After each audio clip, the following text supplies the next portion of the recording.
You know, even if she never says words, we still have conversations.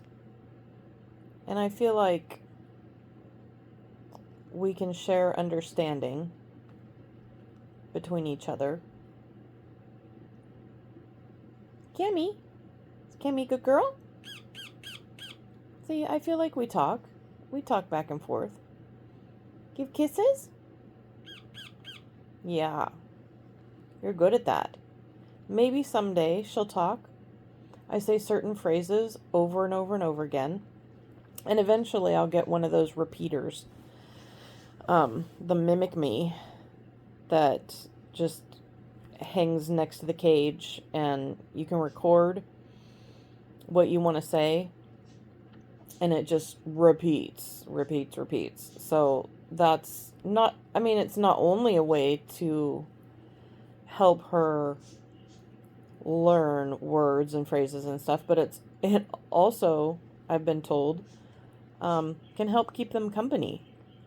If you're having to be away for a while, they hear your voice, they interact with it, so that's pretty cool.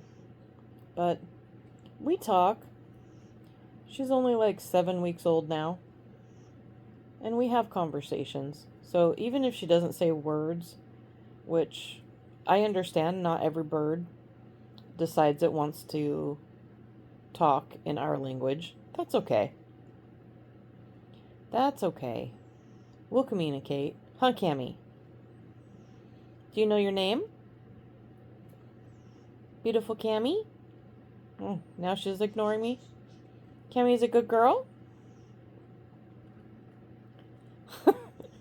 Okay. Now she's totally ignoring me. But what a cutie pie. Oh, all the way off the perch. Alright. We're about ready for our nighttime feeding and to go to bed. So, see y'all tomorrow.